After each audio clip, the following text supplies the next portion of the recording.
Okay, तो ये question है। इसमें ये फोटो गिवन है। इसमें बोला कि एक ब्लॉक है जिसका मास 1 kg, उसको यहाँ रेस्ट से रिलीज कर दिए। मतलब यहाँ इसकी स्पीड या वेलोसिटी 0 हो गई। ठीक है, अब वो नीचे आने वाला है, इस सर्कुलर ट्रैक को फॉलो करेगा, उसी में आएगा।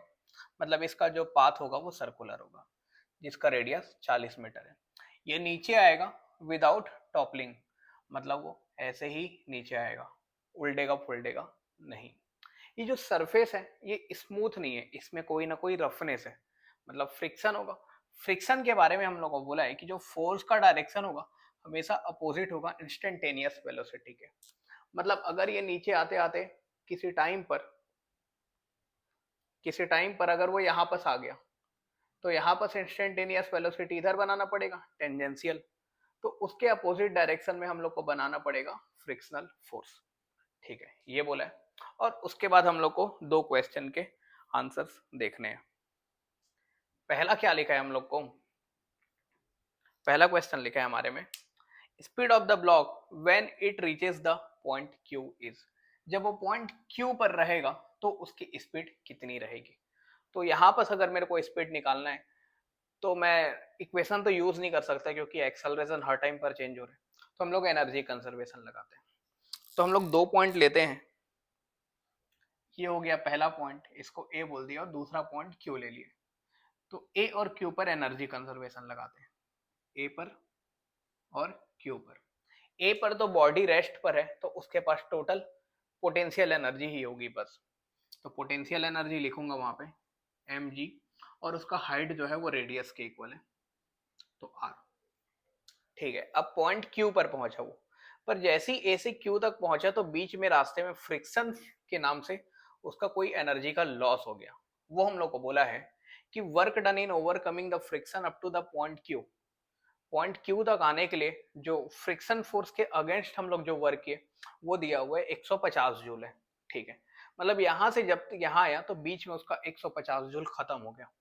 मतलब ए वाले से मैं 150 जूल अपना माइनस कर दूंगा, तो जो मेरे पास एनर्जी बची रहेगी वो पॉइंट क्यू पर रहेगी। पॉइंट क्यू पर हमारे पास कौन कौन सी एनर्जी, इसका कुछ हाइट है, मतलब उसके पास पोटेंशियल एनर्जी, और यहाँ पर उसके पास एक स्पीड होगी v, जो उसकी काइनेटिक एनर्जी देगा। तो हम लोग लिखते हैं kinetic plus potential, half m v square, ये हो गया उसकी काइनेटिक, और पोटेंशियल के लिए एम जी इंटू इसका हाइट। इसका हाइट कितना है ये हाइट देखना पड़ेगा, उसके लिए हम लोग को 30 डिग्री दिया हुआ, हम लोग ऐसे फोटो कंप्लीट कर लेते हैं। तो ये भी 30 हो गया, ये पूरा का पूरा रेडियस है, रेडियस। तो ये r cos 30 और ये वाला r sin 30, मतलब ये हो गया r sin 30 जिसकी वैल्यू r/2। ये टोटल r में से r/2 गया, तो आ गया r/2, मतलब इसका हाइट जो है वो r/2 है। ठीक है, तो यहाँ से हम लोग वेलोसिटी निकाल लेंगे। चलो वैल्यूज डालते हैं। मास 1 kg, g 10 और r कितना है 40। हाँ, तो 400 हो गया ये। 150 माइनस होगा मास 1 kg, तो v स्क्वायर 1 kg, ये 400 का 200, ये भी तरह के माइनस हो गया, तो हो गया 200 300, ये 50 हो गया। तो यहाँ से v की वैल्यू आ गई 10 मीटर पर सेकेंड। तो वहां पर उसकी स्पीड होगी 10 मीटर पर सेकेंड। अगर ये फ्रिक्शन नहीं होता, ये कोई लॉस नहीं होता, तो 150 को हटा देते, तो ये अगर गायब होता तो उधर आके 200 और ये वापस से 400, मतलब वेलोसिटी 20 आता। फ्रिक्शन नहीं होता तो 20 होता, फ्रिक्शन के नाम से वो हो गया, उसकी स्पीड यहाँ पे 10 हो गई है। ठीक है, स्पीड निकालनी है हम लोग। अब देखते हैं दूसरा पार्ट क्या है।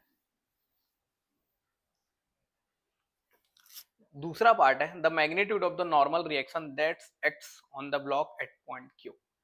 पॉइंट क्यू पर कितना नॉर्मल रिएक्शन लग रहा होगा। चलो, जब यहां पास है वो ऐसा ऐसा है, तो ये तो सर्कुलर मोशन करने वाला है। बिल्कुल सर्कुलर मोशन है, मतलब हमेशा सेंटर की तरफ एक फोर्स एक्ट करेगा ही, जो सेंट्रीपिटल होगा। ठीक है, देखते हैं। यहां पर उसकी स्पीड हम लोग निकाल चुके हैं, v जो आया 10। नीचे की तरफ इस पे लग रहा होगा एक mg फोर्स, बिल्कुल डायरेक्शन मार्क कर लेते हैं, ऐसा कर लेते हैं। ठीक है, तो ये एंगल हमारा अगर 60 हो गया तो ये एंगल भी हमारा 60 हो गया, तो इधर आ जाएगा एम जी का कॉस 60 और इधर की तरफ आ जाएगा एम जी का साइन 60। अपोजिट डायरेक्शन में फ्रिक्शन फोर्स भी लग रहा होगा, फोर्स ऑफ फ्रिक्शन जिसकी वैल्यू म्यू एन होती है, ठीक है। और ये सरफेस इस पे ऊपर की तरफ एक फोर्स लगा रहा होगा, नॉर्मल फोर्स परपेंडिकुलर, ठीक है।